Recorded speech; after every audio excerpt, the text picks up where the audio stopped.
Welcome to another edition of Politics and Right. My name is Egberto Willies, your host. Thank you so kindly for being with us today.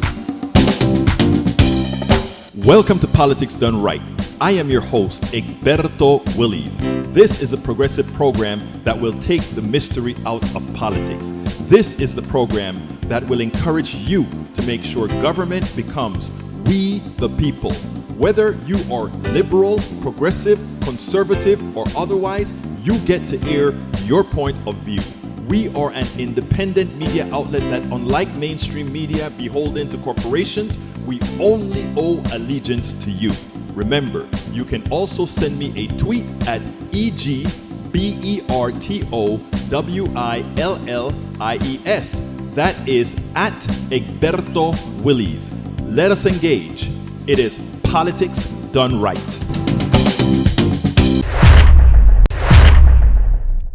Well, folks, welcome to one more edition of Politics and Right. I'm Egberto Willies, your host. Thank you so kindly for being a part of the show. We are going to have a great show for you today. Today, we're going to start with, as you know, the Edmund Pettus Bridge. There was Bloody Sunday 50 years ago, I think Saturday. Okay. And there was a celebration. So I have the daughter of Hosea Williams, Reverend Hosea Williams, who was Martin Luther King's right-hand man. I have his daughter for an interview. It's half the show today, so I'm going to get started with that. But before I get started, I want to say welcome aboard, ABQ. Welcome aboard from Brooklyn, New York. Yvette Avery Herod from Atlanta, Georgia. We have Bridge MCP from Binghamton, New York.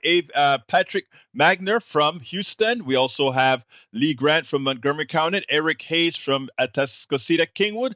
Lee Bierkat from Austin. And Joe from Los Angeles, California. I tell you what I'm going to do, guys. I'm going to start the video. And I know today, more than likely, we have Patrick that wants to call in and give us some information about Medicaid and how it's going to affect people. And I'll put that video on the screen from Bridge as we come back for the screen. I promise, but this is an interview. I want to get it out, and then we'll get back to business. Here we go. Welcome to another edition of Politics and Right. My name is Egberto Willies, your host. Thank you so kindly for being with us. Today, Dr. Barbara Williams Emerson is a lifelong champion for social justice and human rights. One cannot discount her pedigree, as she is the daughter of one of America's greatest civil rights leaders, Hosea Williams. Dr. Williams is with us to discuss the state of civil rights in America and the 60th anniversary of the Scope Project at the Selma March in Selma, Alabama. Good afternoon, and thank you so kindly for being with us, Dr. Williams Emerson. How are you doing today? I'm doing very well, thank you. Well, look, first of all, it's an honor to have you on our program, and thank you for all the work that you have been doing over the years. Why don't you tell me a little bit about yourself before we get started?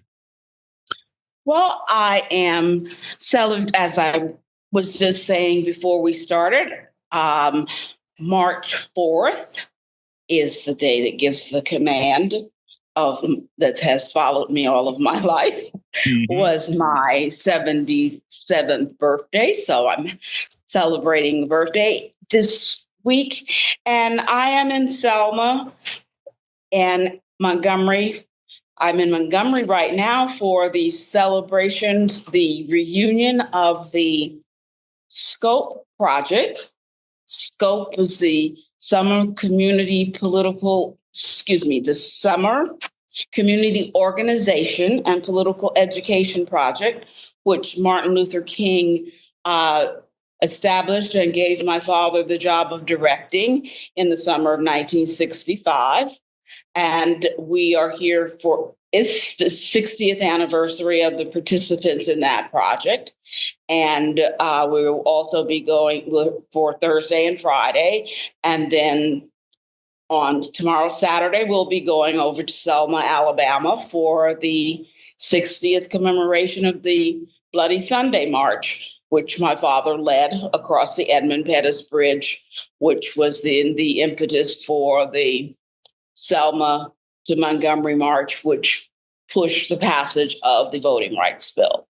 So that was my 17th March of just right after my 17th birthday. That is amazing that you actually witness history. And for those of us who are living through what we're living through now, it seems like a history that we first of all need to remember how people fought for it then. We talk about Bloody Sunday, we talk about the bridge. It is amazing what I've gone through, and when we look at where we are today, Dr. William Emerson, we don't see that fight that your dad and yourself, because you were 17 during that time, you actually lived through that. Where do you think we are in this civil rights movement? Well, as they say, history repeats itself. I see it as in terms of what we're now calling diversity, DEI, diverse. Yes. I have a theory which I call awareness, appreciation, and alignment of these initiatives. And right now it's called DEI.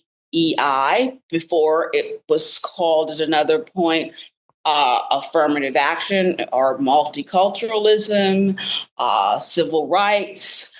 It's been called a number of things. And the process goes something like this, whether it's in a government, whether it's in a hospital, whether it's in a school, whatever the institution is. There are critical incidents that spark the awareness of the group that we need to do something about the situation, the underlying situation. And that could be a critical incident like the beating of Hosea Williams, who led the Bloody Sunday March along with John Lewis. Or it could be a critical incident like the murder of George Floyd. And from that critical incident, there are acts of appreciation of the fact that we need to do something. So in the case of Bloody Sunday, there was a Voting Rights Act because the march was to protest the lack of participation of Blacks in the voting system. And was, in the case of George Floyd, it became the lack of participation of people in the equity of many things. And so we got Black Lives and the Black Lives Matters movement. And we bring about many acts of appreciation that we need to do something about this. What does not happen is there's not an alignment of the institutional goals and objectives of these institutions to make those goals work within the institution. So we keep repeating history. We keep repeating the same kinds of awareness and appreciation, but we don't actually align the institutions to make the diversity, the affirmative action, the civil rights a part of the fabric of the institution. So we have to keep repeating this. So once again, we are repeating this process. Now, DEI has been cut. So we'll do this again until there'll be another critical incident. And we are being pushed to the extreme by the actions of from the top. So there will be, in my opinion, there will be a critical incident to come sooner than later. I don't know what it will be, but there will be some critical incident that will spark a reaction. It's inevitable. That will spark the necessary atonement. I'm sorry, I cannot hear you. Okay, can you hear me now? Okay. Let's see. Is it me? Yeah, I think it's you because I am transmitting. Okay, can you hear me? Maybe it's going to your Bluetooth. Yeah, maybe it's going to your Bluetooth. Okay, yes, I have. It's back. I'm good. Right. Okay, we're back. What I was saying, Dr. Williams Emerson, is that it's an atonement. It seems like it's an atonement that has never been fulfilled, and if that atonement isn't fulfilled, it seems like that repetition that you talked about is there. I'm glad that you spoke about some incident having to happen. Your dad, Reverend Hosea Williams, as well as John Lewis, the Honorable Representative John Lewis, were instrumental in having one of those incidents occurred. What I fear too often, and you tell me how do we mitigate this? What I fear too often is, given that is so far removed, we talk about it being 60th anniversary now of that particular critical event, and that was much more involved so many more people than, let's say, the incident in where was it, in Wisconsin, I believe. Given the far removal of this incident, how do we get people into that mode of action again? It just seems like that type of action led by your dad and others and yourself, because you were a part of this movement as well. You continued that movement after the passing of your dad. What do you think is going to be necessary to create that catalyst? Well, I think when it happens when it happens in the most intense sense, it happens when it touches people personally. When it becomes a matter of the cost and the benefit, when the cost touches people's lives individually, and it makes it relevant to their individual lives. And I think that the way that so many elements are being jeopardized by the various systems that are being touched by the changes in the government allocations that are currently happening, that it won't be just diversity or affirmative action or DEI characteristics. I think it's going to be even greater. Unfortunately, I think you're right, because when you mentioned earlier that until this affects people personally, which tells us that maybe here in America, we still have a certain lacking of empathy, where we don't feel, where we have not taught ourselves to feel each other's pain. And because of that, when you mention having others having to feel the pain before anything concrete is done, I find that sad, but I don't know any other way around it. I believe it's because in America we have so much that our feelings are insulated by all of the materials that we have around us. Our hearts are insulated by the materialism that we have. So it takes longer and more to touch the hearts of an American. Well, I tell you what, you're because they're insulated.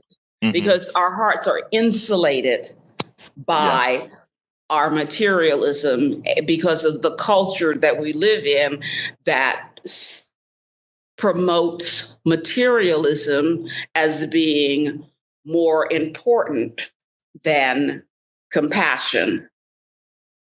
So we are an individualistic society where we value individualism and our own feelings and our own concerns more than we do the community.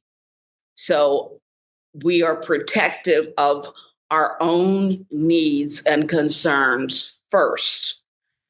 So we're not moved to be compassionate. We are moved to be protective.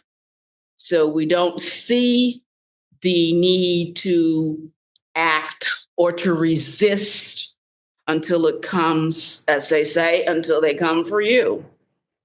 Yeah. That's when you're moved to action, because you are normally only concerned for yourself because of the individualism that is a value in this society. Right. Now, will you be using that, the 60th anniversary and all the festivities that'll be happening, to try to recenter the movement, if you will, remind people of how we actually got on the path to a better America, and how easy it is to slide back if we don't keep the movement active? Well, what I try to do is the artifacts and the materials that you see behind me here Mm-hmm. are part of an exhibition a traveling exhibition that I have on the life. The title is Unbought and Unbossed, the life of Hosea Williams. And I try to use it as an example of how one person's life can make a difference in the greater scheme of things, because it traces from a person who was the child of two blind people, who was literally conceived in a place called the Macon School for the Colored Blind in 1926. So he was born at the beginning of the real Depression, to a blind, Black, single female, and who was obviously a single mother. And he was able, through grit and hard work, to become a person who was at the ground zero in the resistance, the nonviolent direct action that was responsible for the two bills that came out of the modern civil rights movement. He was at St. Augustine on the ground as an organizer for the work that is credited for the passage of the 1964 Civil Rights Act, and he was on the ground and led the Bloody Sunday March, and was also the director of the Selma to Montgomery March, which is credited as the movement that was the catalyst for the passage of the Voting Rights Act. So that's an example how one person can have an effect on change. And I think that is going back to what we were saying, that is how we must think and move, that we must be willing to participate in the process for change, for there to be change. So that is what I try to use this as an example of. The coming together for the reunion of Scope 60, I think, is an example of how young people, I was 17, the oldest in our group was probably 21, how youth, a lot of these young people were not able to register to vote, yet they used their energy and their intelligence to work to bring people to the understanding that you can now register to vote, even though it has been an unwarranted process of keeping you from registering to vote. You can now do that. So it's always a matter of resistance to oppression and taking action to overcome. So I think that's what this is, the teaching moment that those of us who have been involved in these activities can pass on. But it is not our job at this point to bring about this change. It is the job of the current generation, because these sweeping changes that are being brought about are not going to affect us. It is going to affect the younger generation for a lifetime.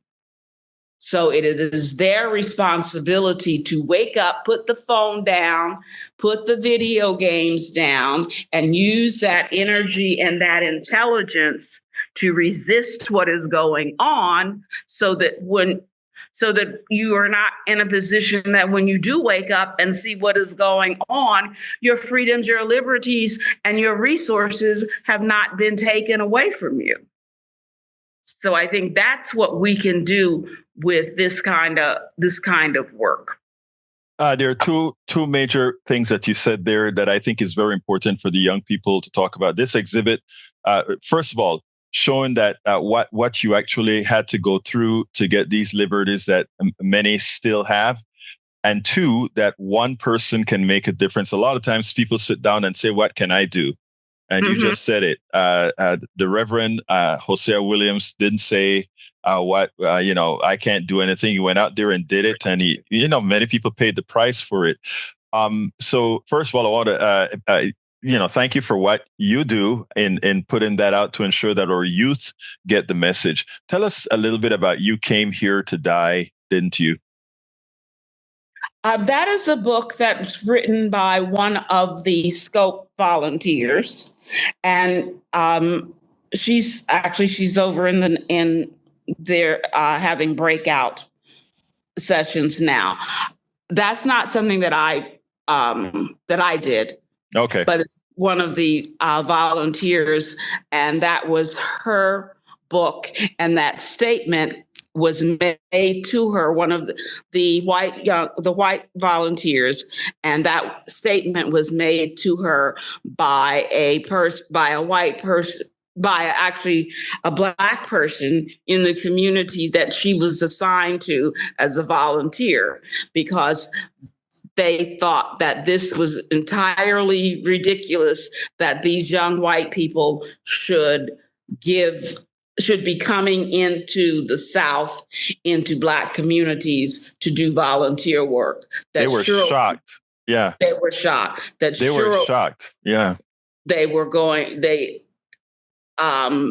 that they were giving them a fast reality check. You came here to die, didn't you? Because it was more dangerous, this person felt, for these young white people to come into the Deep South, into Black neighborhoods, to do this voter registration and to talk about voting for Black people than it was for those of them who lived there, because the whites in the community were going to take it out on them.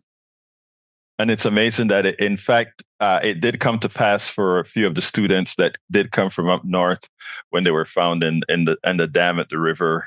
So go ahead. Yes, that was actually the summer before, the summer of '65, and that was the Mississippi Freedom Summer Project. Right. Now, my experience with that project was that I was a dean at Queens College, and Queens College, the relationship to those students was that Andrew Goodman was one of those students who was killed, and he was a student at Queens College, and Mickey Schwerner, his brother, was a counselor at Queens College. And so my first reunion I organized the 25th reunion of that group of volunteers at Queens College. And I had excellent turnout, and Rosa Parks was our guest speaker.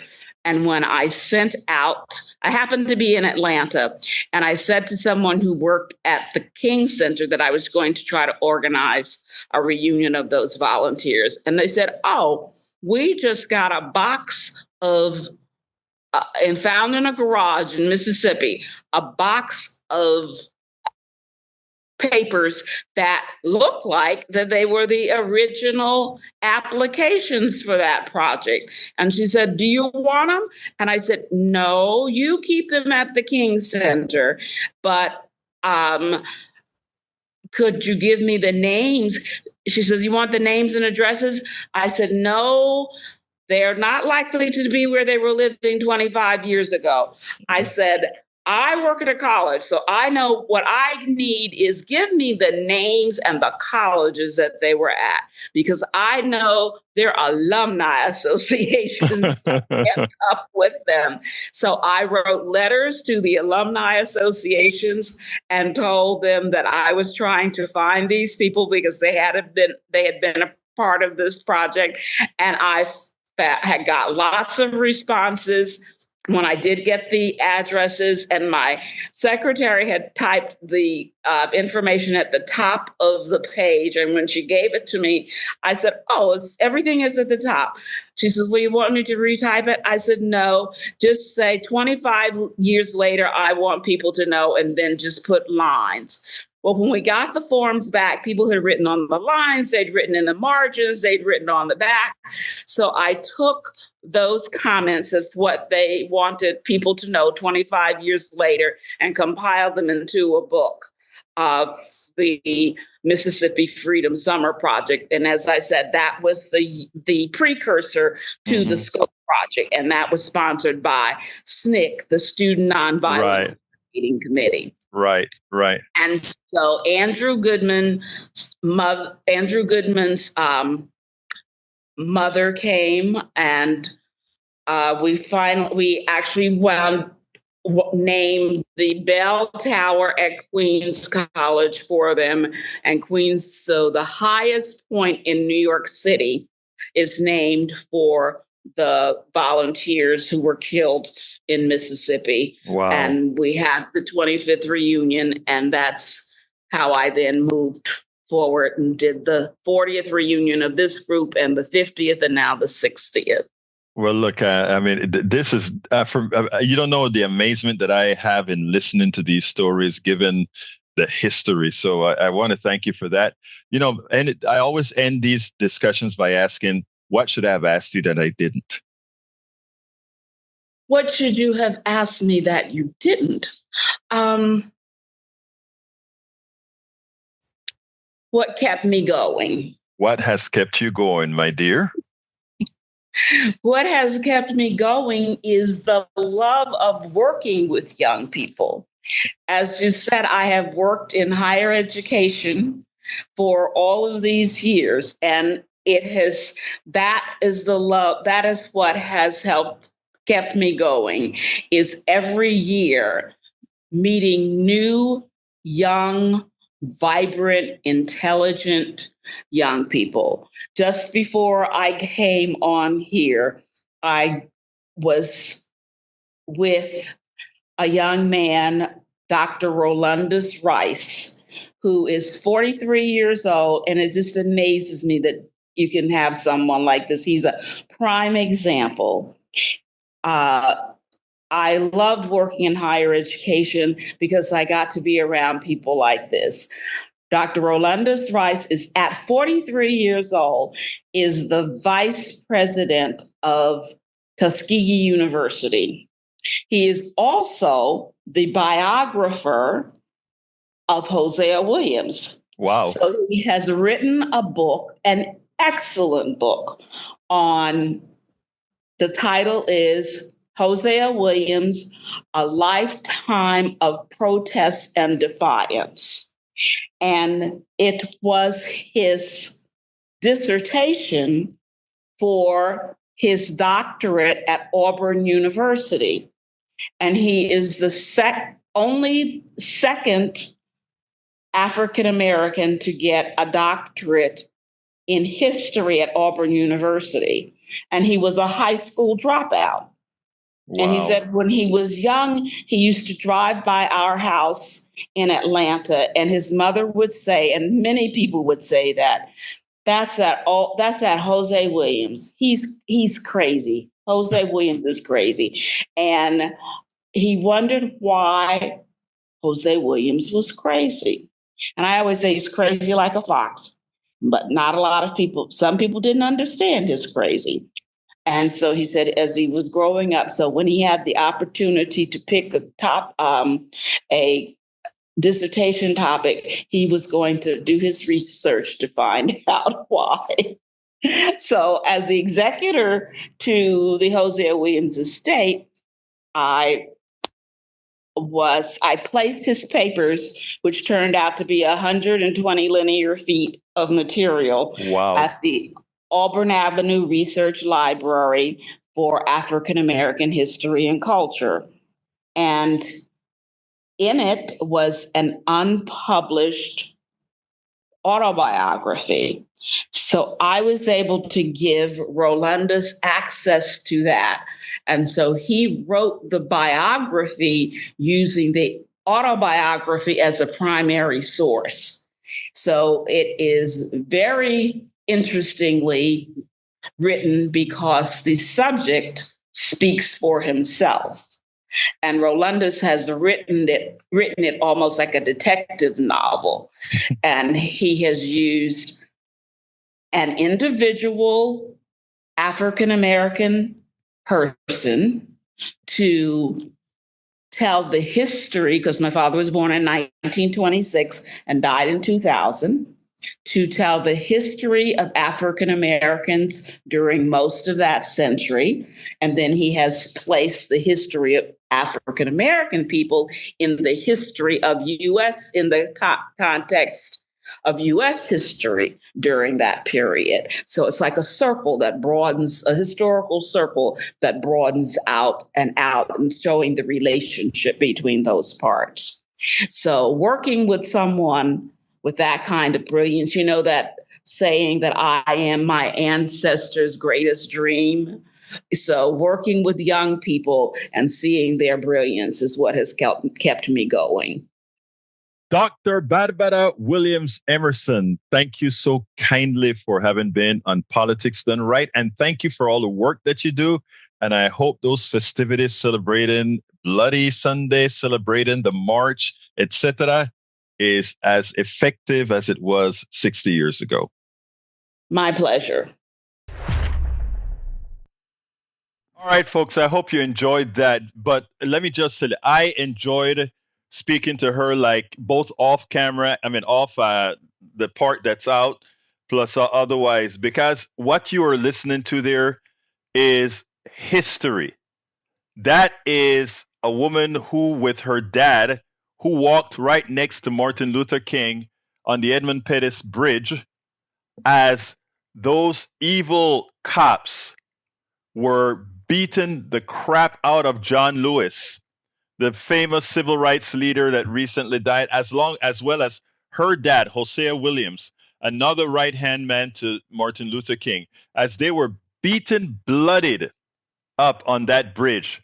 And that's why we have the Civil Rights Bill, and that's why we have the Voting Rights Bill. That is a direct lineage to the freedom of many, the fight against Jim Crow, the fight against not being able to vote, the fight for equality that continues today. And like she mentioned, I think what is so important about having her talk, I think what is so important about having her talk is how we have receded with having a Donald Trump appease his most racist base to talk about DEI, something that really, it's amazing how these guys project. DEI is exactly the opposite of what they purport it to be. Whereas there has always been, for specifically white men, they have always been privileges to give them access that no one else has. And diversity, equity, and inclusion came about to ensure that women, people of color, natives had equal access to success. Not to be with a job that they weren't qualified for, but to ensure that all qualified people had access to the job. And as Miss Williams is saying, this battle has to be fought over and over again, because what has been done with DEI was again allow mediocrity to beat out the most effective. Under Donald Trump, our Secretary of Defense, compared to the previous Secretary of Defense, it is a clear, Donald Trump shows the clear picture of why DEI is important. Because look at who we have replaced Secretary of Defense Austin with, an incompetent drunk. Look at who we have replaced the Joint Chief of Staffs with, from a 4-star general to an incompetent 3-star general. So it proves, Donald Trump proves the necessity of needing DEI, because without DEI, the Donald Trumps of the world continue to make mediocrity and failure reign. Just like Donald Trump has failed his way upward, just like the defense secretary has failed himself upward, many of us are never afforded the opportunity to success our way upward based on our competence. Bridge MCP says white are freaking out. They won't have their privilege anymore. Privilege they don't even know they have. What is so funny about it is lack of DEI. The privilege has made people weaker. It has actually, it is like if you don't use something, you lose it, that kind of thing. There's a TikTok that I was looking at today that I wanted to play it, but this guy who did it, you know what? I think I'm going to, after I put Bridget's thing on the screen, I think I'm going to defer what I did for the Latino FAFO. I think I'm going to play that because I think it's essential in this point. But let's put Bridget's thing on the screen. On the bright side, the SpaceX guy has been put in charge of rush delivering the newly updated Air Force One. I don't know if that should make Donald Trump happy. After all of his rockets have been blowing up, Musk rockets. But you know what I want to do, guys? And to my white brothers here, this is a guy on TikTok I want you to listen to. It's a white guy who's saying all these things. But I took exceptions to a couple of things that he said. But I want you to listen to it. And let me see if I can find it. I wasn't going to play it because I wanted to make sure I was going to cut it up and play it. But I think I'm going to play it, and I'm going to go ahead and play his TikTok because for a lot of our racists in this group, for a lot of the racists that we have in our chat, right? They don't quite understand sometimes unless it is graphically told to them. So here's what I'm going to do. I am going to play it today, and then you guys tell me what you think about it. And then we'll talk to the other folks. Let me see how long it is. I don't think it's too bad. All right, let's go ahead and play it. Let's play it. Elon Musk is the apex white predator. He is not a genius, not a visionary, and not self-made. He is the ultimate white mediocrity worshipped by white men who need a messiah to convince themselves that white male dominance is not crumbling. Newsflash. It is.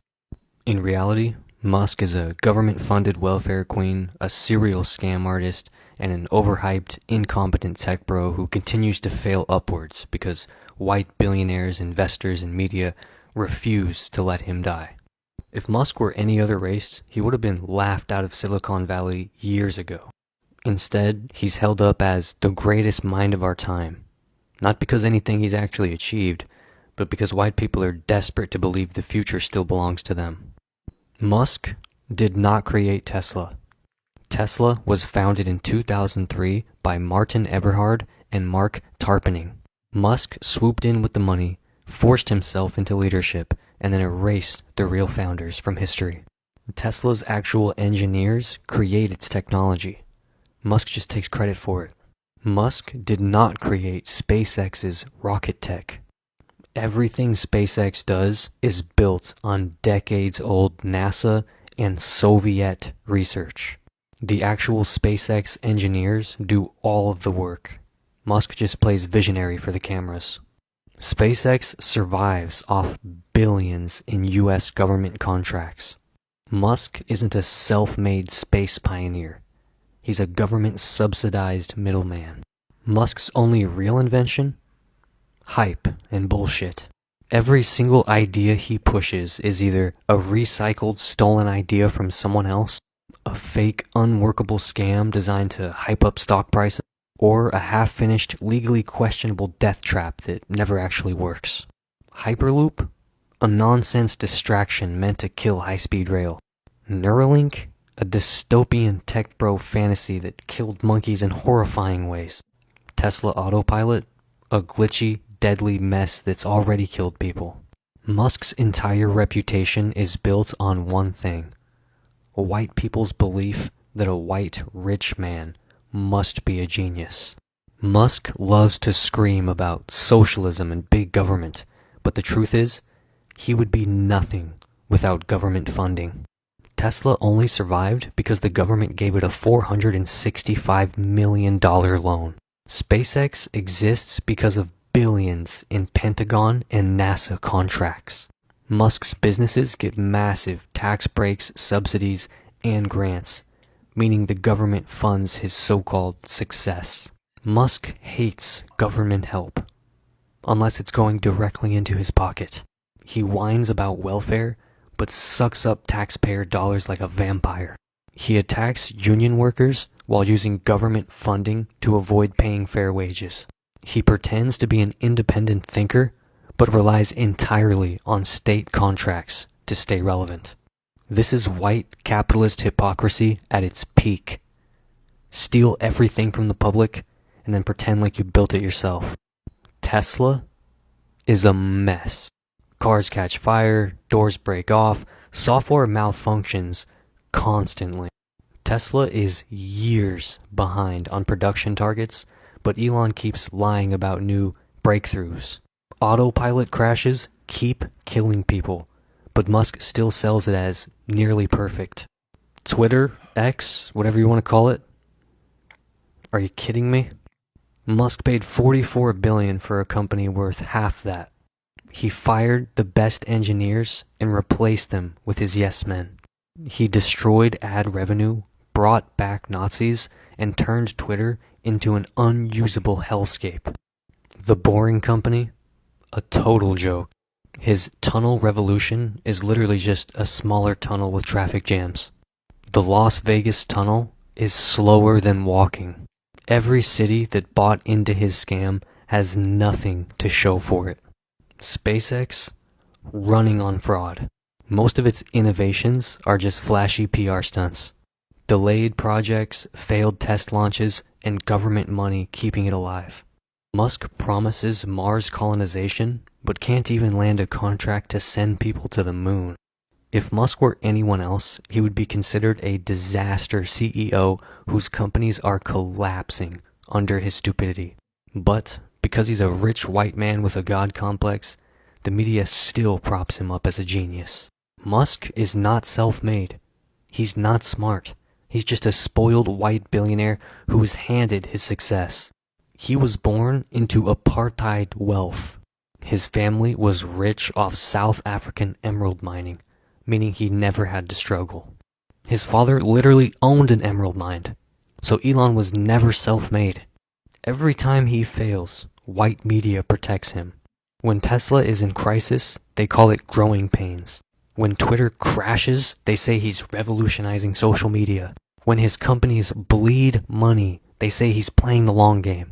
Musk is a perfect example of white privilege shielding an incompetent fraud.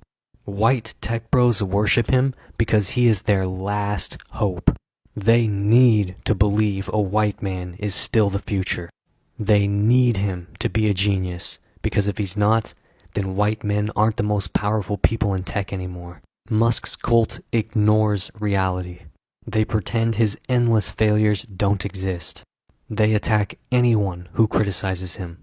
They believe in his absurd sci-fi promises, no matter how many times he's lied. Musk's fanboys will literally destroy their own lives to defend him. They buy overpriced, malfunctioning Teslas. They invest in his scams, then lose their savings. They waste their time hyping up his projects, only to be left with nothing. Elon Musk is not a genius. He's a fraud, a parasite, and a white savior myth that exists to prop up a dying empire. Elon Musk is not the future. He's a symbol of white desperation, an incompetent, overhyped, failing billionaire whose entire existence proves that white dominance is crumbling. He is the last sad illusion of white technological superiority. And just like everything he touches, that illusion is falling apart. Cope. My God, when I saw this, and this came up into my feed this morning, and I really sat down and I said, I want to bring this to our PDR posse, but I wanted to make sure that it had the proper context. You know, Bridge said exactly the right thing. This is one secure white dude. Because he wasn't trying to put anybody superior to anybody. What he was trying to do is say white superiority is a myth. White superiority is a myth. The superiority of anything is a myth. But trying to maintain, and you know what is so interesting? Trying to maintain that has hurt more so than it helped. And what I tell people is white supremacy hurts people that are identified as white more so than it hurts anybody else, because it creates mediocrity when you don't have real competition. And for those who are against DEI, they don't understand that DEI is what prevents others from becoming inferior. It is what prevents inferiority, because everybody is on the same playing field as it wasn't before. You know, everybody was talking the great things. Oh, by the way, I think Magner, you had something to call in about, right? If you're still with the program right now, go ahead and give us a call now, because we don't have much of the show left.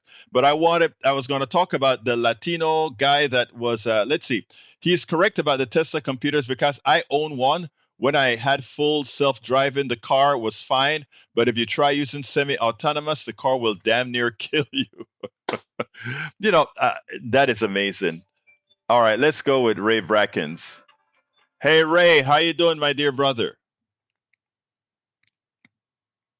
Ray? Hello? Oh, yeah, Am I I'm live? here. Yeah, you're live. Yeah, hey, Egberto. Yeah, I appreciated that gentleman. You know, his voice is like ASMR, and he's so smooth, and everything he says is just hitting on the points like pyong, pyong, pyong. But you know, I heard him talking, and it's like the sad thing is you have people like Joe Rogan, and I'll say I don't watch Joe Rogan, but I used to be a big fan of Bill Maher, and I Mm-hmm. remember when Elon Musk went on Bill Maher and had an interview, and Bill Maher was like, "Tell me what it's like to be the most interesting genius." You know, Bill Maher was just sitting there, you know, sucking as you know what, and just you know, giving him these goo goo gaga eyes as if he's invented the cure to cancer, you know. And it's Right. people like Bill Maher and people like Joe Rogan that look at him with this sickening bromance, like this man knows everything. He's gonna save the world from everything, and everybody hates him for it. And it's like, no, this man, like he said, the only thing this man has invented or innovated is hype and bullshit. He You know said it what? best. Yeah, look, let me tell you something. Because of my training as an engineer, because I worked for NASA, because I've actually invented algorithms that I've thrown into the public domain. I can firsthand tell you immediately that I understood immediately that Musk was just hype and a fraud. I also lived through the bubble, the technology bubble. The I don't know if you remember the internet bubble. You're kind of young, so you were probably in your teens when it happened. I remember when people were putting up websites and becoming billionaires. Hell, Mark Cuban became a billionaire from a website. I mean, a lot of these guys came Hey, up I with remember web. when Amazon was a bookstore. Go ahead. Yes, and that's how a lot of these guys they didn't innovate or create anything of substance. What they used are things that were out there. I know a lot of guys like me when we were trying to get capital back in the 80s and the early 90s, right? People laughed us out, and then we had to sit back and watch guys like Elon Musk and these other guys without any competency. They would hire engineers from overseas to build websites and then market it. They will buy engineers from overseas to create these little apps. And we would be sitting back in our chairs saying, my God, imagine when we had the Y2K, that's before your time too, my brother. When the Y2K occurred, Oh, I remember Y2K. yeah, I Yeah, I had was part of that.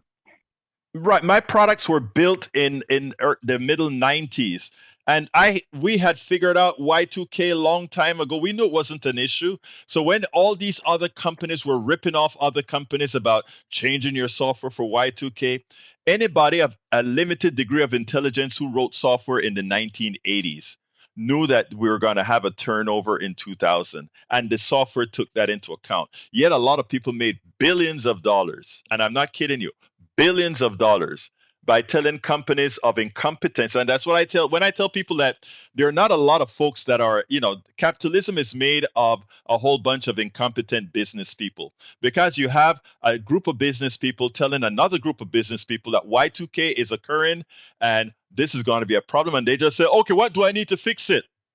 And you just tell them whatever, and you fix it. I left, and I'm not kidding any of you. I left on the table with my one product called ComDRV. I left $600,000 on the table because of honesty. Because I refuse to tell folks my software already took care of that problem, so you don't have to get an upgrade. And I can't tell you the amount of times I've been called an SOB for not just socking it to people, socking it to these companies, Boeing, socking it to NEC and all these other guys, and I refuse to do it.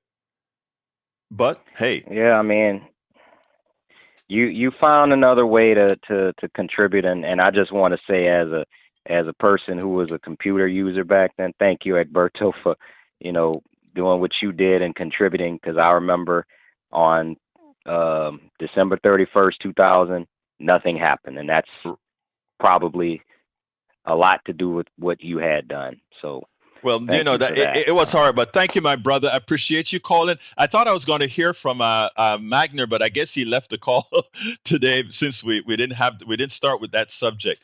But hey, Ray, thank you for calling. And by the way, thank you for the support you gave us at KPFT. We did make our goal at KPFT. Excellent. I'm glad I could contribute, because I'm always listening, and I want to feel like I had got my tax return, so I was able to fork over, what I feel like was my dues. Well, look, we appreciate it very much, Phil. A lot of you guys not only support politics done right here, but support it at KPFT. So thank you. Oh, there's Magner. Let me get to Magner. Thank you so kindly, brother. All right, let's see. Magner, you're on. Yeah, I didn't want to step on Ray, and you had a good show, so I wasn't sure if today would be the best day to call, but I don't want to let you down either. Okay, well, I tell Um, you what, let's I, do it tomorrow because we only have 2 minutes. But I know I told you in the morning show today I wanted you to tell the audience about what you told me. But let's go ahead and recue it for tomorrow because what you just said I think is something that a lot of people need to hear in better detail. And I noticed you sent me an email. I didn't get the chance to read the articles yet, but I'm going to take a look at yeah, that. just provide the receipts. They go back to a law that was written in 1610, and at one point in time, I believe 45 states in our union said that if our parents fall into they can't pay their bills or something, then they defer. The government defers to us, but there's a lot to unpack with that, and I'll call tomorrow. All right, look, I appreciate you. Thank you very much, Patrick. We'll talk tomorrow, okay? Yes, sir. Have a great day. All right. Thank you. Anyway, folks, look, I want to thank you guys for listening to the program. Check out the newsletter, politicsdoneright.com/newsletter, where we have this link to the story about the Latino who is having second thoughts. Latino voting for Donald Trump, who the ICE came and slammed him against the car, put handcuffs on him.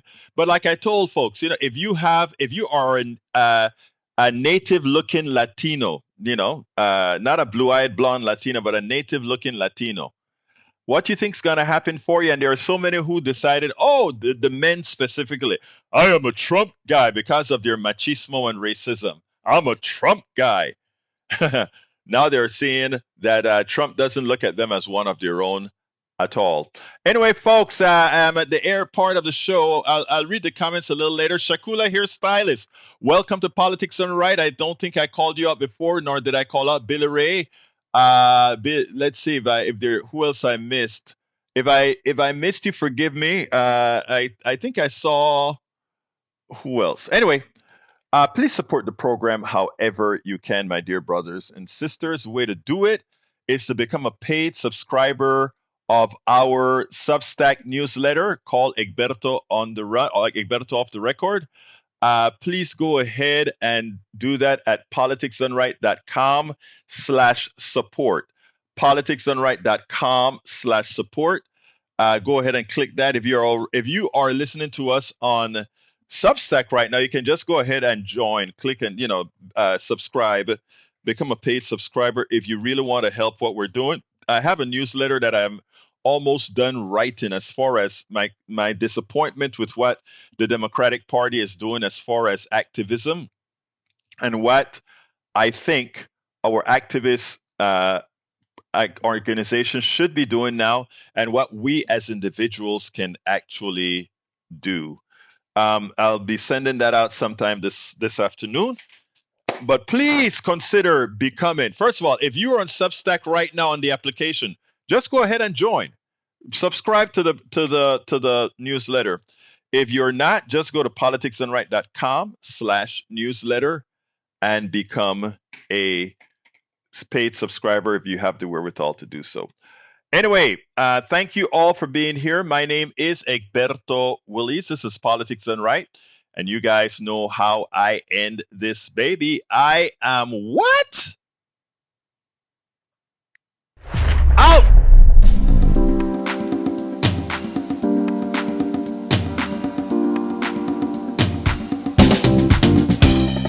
Welcome to Politics Done Right. I am your host, Egberto Willies. This is a progressive program that will take the mystery out of politics. This is the program that will encourage you to make sure government becomes we the people. Whether you are liberal, progressive, conservative, or otherwise, you get to air your point of view. We are an independent media outlet that, unlike mainstream media beholden to corporations, we only owe allegiance to you. Remember, you can also send me a tweet at EGBERTOWILLIES.